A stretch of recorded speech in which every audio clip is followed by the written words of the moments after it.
So this video will be about the most trending topics जो आपके लिए relevant रहेंगे, not just for another 3 years, but for everyone. I am Muskan Khanna, a GRF holder and a current PhD candidate at the University of Delhi.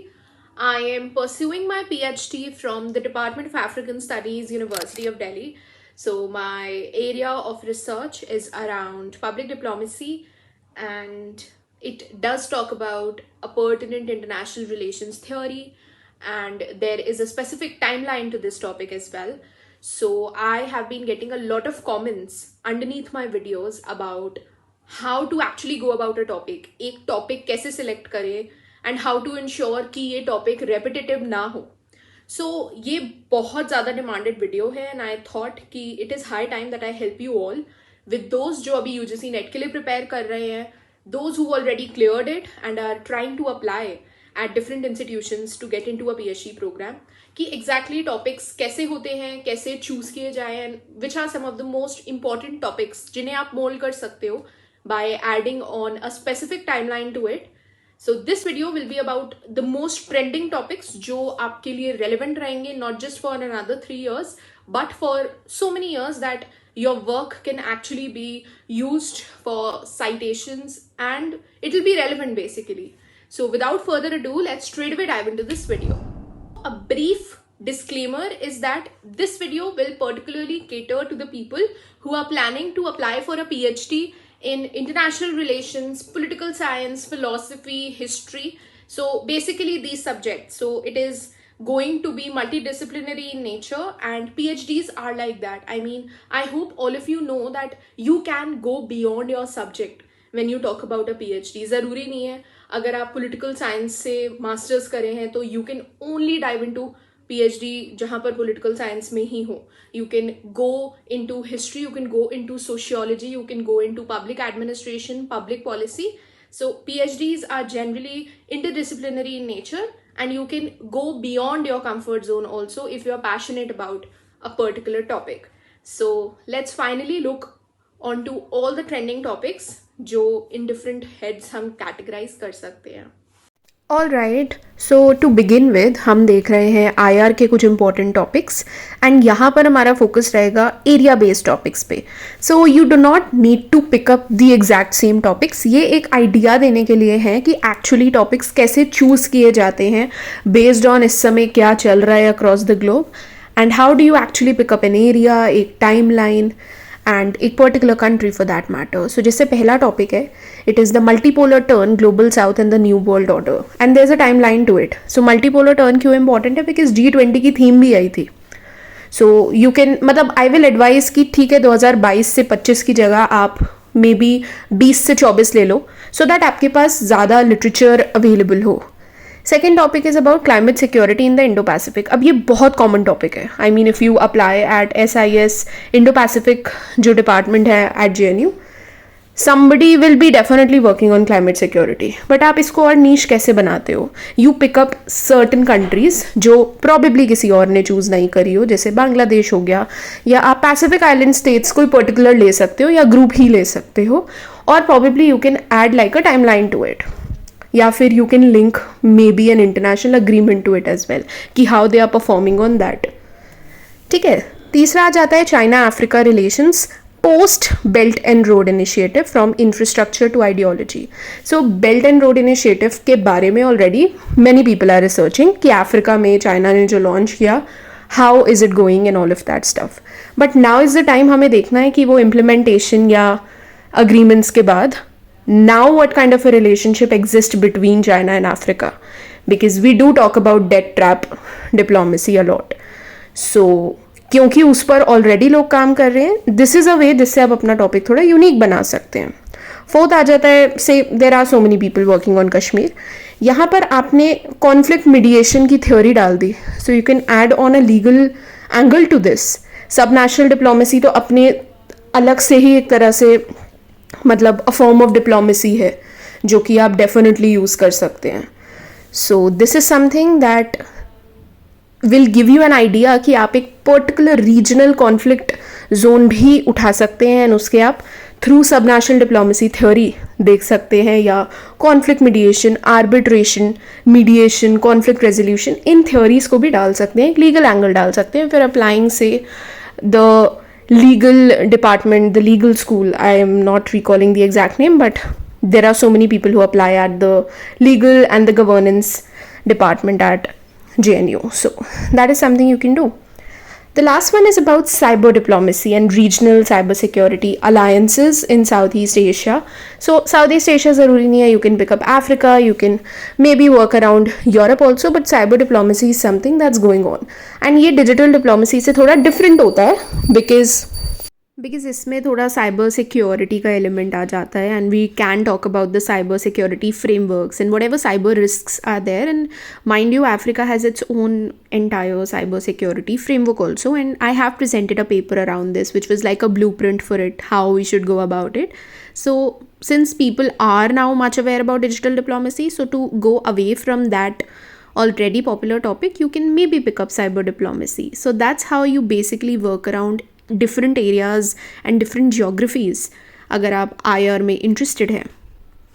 Moving on, if you are planning to apply, say, at the comparative theory school, which is, I think, a part of SIS only, वहाँ पर थोड़ा theory dense topics prefer किए जाते हैं. And since it is a school at the School of International Studies, so obviously इसमें आप IR की theory देख सकते हैं.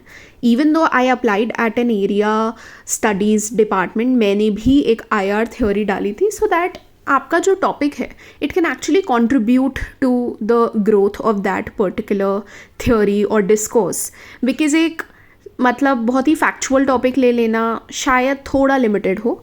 सो you can just work around one IR theory also, and if you want to add on a component तो वो आप एक फैक्चुअल एलिमेंट भी डाल सकते हो. सो अगर यहाँ पर हम एग्जाम्पल्स देखें, पहला टॉपिक जैसे है AI and realism, recasting national interest in the age of machine intelligence. So we all know AI is something जो इम्पॉर्टेंट भी है, but at the same time it is becoming a cause of concern for so many countries, and at the same time इसका security में there's a rising role of AI. So you can definitely work around this. ये थोड़ा broad topic है मेरे according. इसके अंदर आप countries डाल सकते हो जो आपको लग रहा है लीडर्स हैं, या किसी भी अगर एरिया स्टडीज़ डिपार्टमेंट में डाल रहे हो आप अपना एप्लीकेशन, तो देन ऑब्वियसली आप वहाँ के एरिया की कोई कंट्रीज पिक कर सकते हो.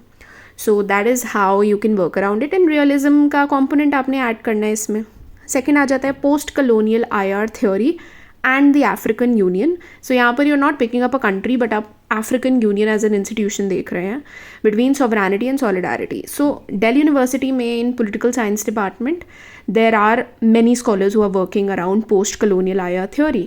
So you can definitely pick a topic जो थोड़ा आपकी एक distinct element add कर सके. So you can work around this particular theory because there are professors जो expert हैं इसमें.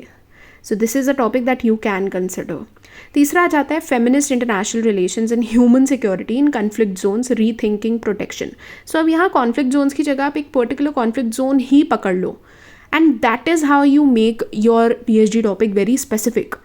And इस पर आपको बहुत content मिल जाएगा because feminist IR में and conflict का जो intersection है उस पर I mean IMPRI is one such institution which on multiple occasions they've conducted a lot of feminist international relations and feminist foreign policy courses. So अगर आप interest हो feminist discourse में interested हो, then you can definitely look at their courses and most of them are free of cost. So आपको बहुत idea मिल सकते हैं वहाँ पे different topics का. तीसरा आ जाता है decolonizing peace building. You can work around indigenous epistemologies and IR theory. So डीकॉलोनाइजेशन मतलब अगर आप मेरे डिपार्टमेंट में अप्लाई करने का सोचते हो, या for that matter in any African studies department, decolonization and this is a theory जो मोस्टली स्कॉलर्स पिकअप करते हैं because it is easier to navigate around it. So you can consider that. And last but not the least is exactly what I'm working on, which is constructivism in social media, because social media is something जो हम influence करने के लिए, persuade करने के लिए use करते हैं. And that is what constructivism also says ना, that you can construct people's ideas, views, you can change how they think और परसीव यू.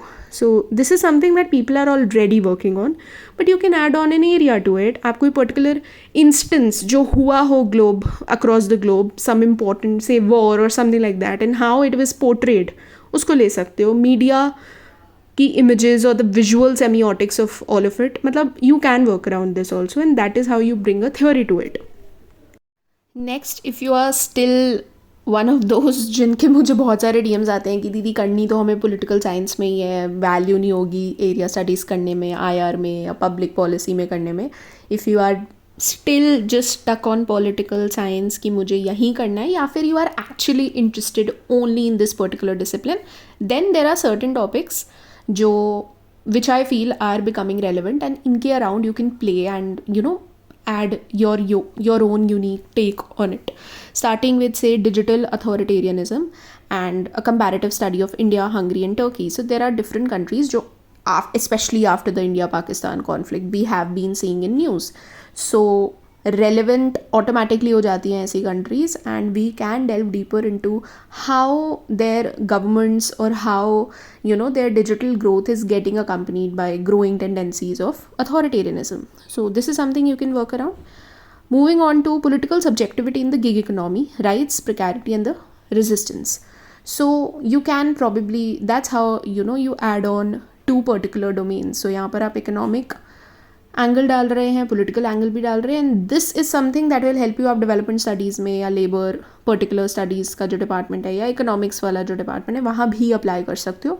इससे मतलब ऐसे टॉपिक्स जनरली तब लिए जाते हैं when you are applying at more than one discipline का centre, and you can definitely work around it because this is the future for now. ये इकोनॉमी के बारे में आप बात कर सकते हो. थर्ड आ जाता है sacred politics, religious nationalism, political identity formation. अब ये बहुत ही ब्रॉड ऐसे टाइप टॉपिक है, इसके अंदर आपको कंट्रीज डालनी पड़ेंगी एंड स्पेशली एक टाइमलाइन डालनी पड़ेंगी. एंड ये क्यों कंटेम्प्रेरी मतलब इशू बन रहा है, because we are seeing Turkey, we are seeing Israel in news, so you can definitely work around this. इसके बाद आ जाता है populist constitutionalism, rewriting the law in the age of strong man. So there are countries who are showing that we are following constitution, लेकिन they are in a way rewriting that constitution by using say populist agendas, populist referendums and all of that.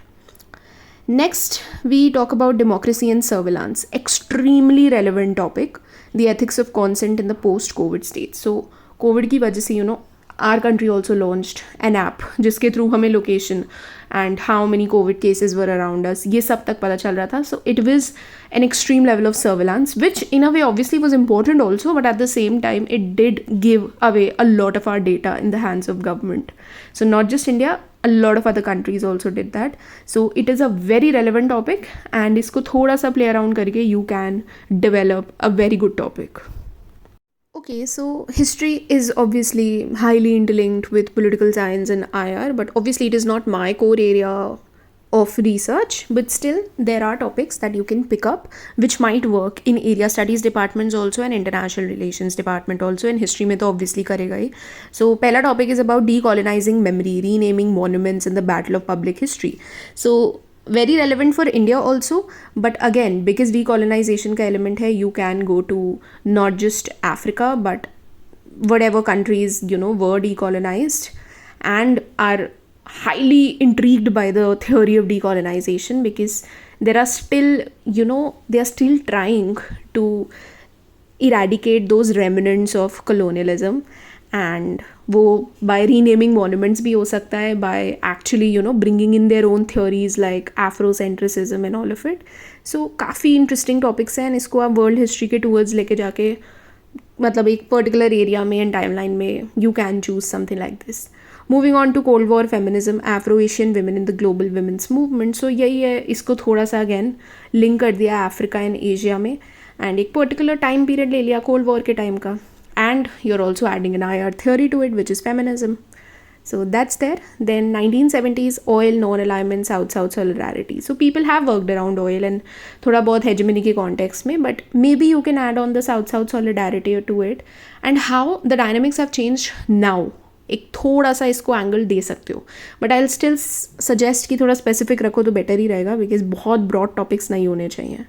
इसके बाद topic है transnational anti apartheid activism India में and Caribbean. So people do work around Africa, do work around Asia, but Caribbean उतना India में तो काम नहीं करते हैं, बिकॉज़ वो ये यूएस स्टडीज़ या लैटिन अमेरिकन स्टडीज़ पे भी जाओगे तो बट वो बीच का सेंट्रल पार्ट जो है वो उस पर उतना काम नहीं किया जाता. So I think it will be a topic जो बाकी लोग नहीं लेके जाएंगे, so you might get lucky that way.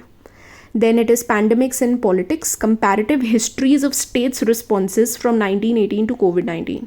So pandemic पहला तो नहीं हुआ है. So how it happened and कैसे से मोनार्कीज़ के टाइम उसे एड्रेस किया जाता था, कैसे उसको actual now different governments have responded. So you can track that part as well. And इसमें आप पॉलिटिकल एंगल भी डाल दिया, हिस्ट्री भी डाल दी, सो आप मल्टीपल स्कूल्स में अप्लाई कर सकते हो. So I think very interesting. My favorite topic from this slide is the last one for now. Alright, so these are all extremely interesting topics and I'm like, why didn't I pick any of these? Because बहुत मतलब different है and I haven't really heard people doing all of it. So पहला है algorithmic morality, बाहर हो रहा है वैसे इस topic पे काम. Can AI be ethical without a soul? So political science में जब हम या IR में देख रहे थे तो हम देख रहे थे डिफरेंट कंट्रीज़ का, यहाँ हमने एक फिलोसफिकल एलिमेंट डाल दिया है. सो अगेन थोड़ा सा ट्वीक करके आप इसको दूसरे डिपार्टमेंट में भी यूज़ कर सकते हो. Second is about temporal justice, ethical responsibility across generations in climate discourse. So we did talk about कैसे हम पैसिफिक आइलैंड कंट्रीज़ ले सकते हैं क्लाइमेट चेंज के रिगार्ड में. And I am very sure उनकी अपना कुछ हिस्टोरिकल फिलोसफीज़ होंगी बिकॉज वो इतनी ज़्यादा क्लाइमेट पे डिपेंडेंट है. They are small island states and they are highly vulnerable to climate change also. उनकी अपनी कुछ नीश थ्योरीज होंगी. सो कुछ उसके अराउंड भी काम किया जा सकता है. देन आ जाता है silence as resistance, the philosophy of not speaking in oppressive context. A very broad topic but ये एक थ्योरी का आइडिया आपको दे रहे हैं दैट कोई भी एक ऐसा कॉन्फ्लिक्ट जोन उठा लो या कोई इंस्टेंस उठा लो जहाँ पर साइलेंस को एक फॉर्म ऑफ रेजिस्टेंस की तरह यूज़ किया गया हो. एंड यू कैन, एक फिलोसफिकल टॉपिक भी हो गया, मे बी आपने कोई हिस्टोरिकल उठा लिया तो हिस्ट्री का हो गया. इसके बाद है post human ethics, life value rights in the age of biotech. थोड़ा सा साइंटिफिक है तो there is another school I feel which is about scientific technology, something like that, and even humanities people apply for it JNU में. तो अपना अगर आपको थोड़ा ब्रॉडन करना है ऑप्शंस तो कुछ इस पर भी काम कर सकते हो आप. इसके बाद है eco phenomenology, reinterpreting being in the world in the anthropocene. So it's extremely technical and basically जो चेंजेस आ रहे हैं again due to the anthropological reasons हम ला रहे हैं, तो थोड़ा एंथ्रोपोलॉजिकल ये टॉपिक है, linking it with environment but at the same time philosophy also. So वो ये मतलब इसमें से you can pick up a philosophy I feel and then add on say a particular issue that we are currently dealing with. And ऐसे मतलब आप contemporary issues को link कर रहे हो philosophies के साथ and that's how you can apply at different centers. Then moving on, कुछ multidisciplinary topics भी हैं which you can work around and they are pretty much relevant. जैसे अभी मैंने Afrocentricism की बात की थी, वैसे ही Afrofuturism is also there and इसको आप एक political theory की तरह study कर सकते हो. So it makes you know very much, आप CPS में भी apply कर सकते हो but at the same time कोई भी SIS के center में भी you can apply, which is about reimagining justice, time and identity. So Afrofuturism, Afrocentricism is growing and काफ़ी content है इस पे but people are not working around it इतना ज़्यादा अभी इंडिया में. So you can think about going for it. Next is about digital memory and genocide, the ethics of historical representation online. I mean there are so many Instagram pages which I follow जो history कि certain ऐसे पुरानी images डालते हैं, post करते हैं which are nowhere available and it's basically like a digital archive of memory of it could be related to war, it could be related to architecture. So this is a very relevant topic अगर आप थोड़ा सा art या culture के towards मतलब inclined है. इसके बाद है philosophy of war in the drone age. So we know why this is relevant, recent है ये चीज़, AI autonomy and ethical responsibility. So you can definitely work around this क्योंकि इसमें ethics का component भी है, security का component भी आ जाता है and what exactly happens during a war, so that is also here. Again same topic है surveillance and post-colonial state, a Foucaultian critique from the global south. So Foucault का and surveillance का obviously we do study about it and post-colonial states में कैसे people not being aware and governments are using it as a tool for mass surveillance. You can bring in countries, you can bring in case studies in this and you can work around this. Then the Indian Ocean world, maritime history, regionalism, transnational politics, इनमें से एक लेना है सो ये ऐसे topics मैंने दिए so that you know what not to pick, how not to go about a PhD topic. इतना बड़ा टॉपिक कभी नहीं लेना होता. आप या तो मैरीटाइम हिस्ट्री पे काम करेंगे, या रीजनलिज्म पे करेंगे, या ट्रांसनेशनल पॉलिटिक्स पे करेंगे. उसमें भी कोई पर्टिकुलर कंट्रीज लेंगे, टाइमलाइन लेंगे. So don't follow anybody blindly, don't make it a very broad essay type topic बिल्कुल नहीं होना चाहिए. Okay, alright, so my time of dictation is over and now it's your time to let me know कौन सा topic आपको लगा that you can actually work around. So comment down below and obviously you do not have to tell the exact topic जो आपको लग रहा है. उसमें आप अपना region, philosophy, IR theory, historical element, timeline जो भी है वो skip कर सकते हैं, but still which domain intrigued you, which topic intrigued you, you can comment down below. And yeah, for more such videos you have to subscribe to my channel and you have to comment down what you find useful about the videos and what you probably want in the future for me to say deliver to you. I hope all of these different topics will help you to, broaden your thinking domain and also help you to actually come across a topic जो ना ही सिर्फ अभी के लिए contemporary times के लिए relevant रहे, but it will be easier for you to find material on these topics and also for really long time to come ये relevant रहे. And in fact not just your guide but whoever comes for your actual appraisal, जो भी आपका research interview लेंगे और for that matter later stages पे viva होगा, RSCs होंगी, they can actually feel intrigued by your topic. So I really hope that this video was helpful and it helps you all to finally arrive at your personal favorite, the topic that you're actually passionate about. So if you liked this video, do leave down a comment, like, share this video and also subscribe to my channel below. See you in the next video. Bye. Take care.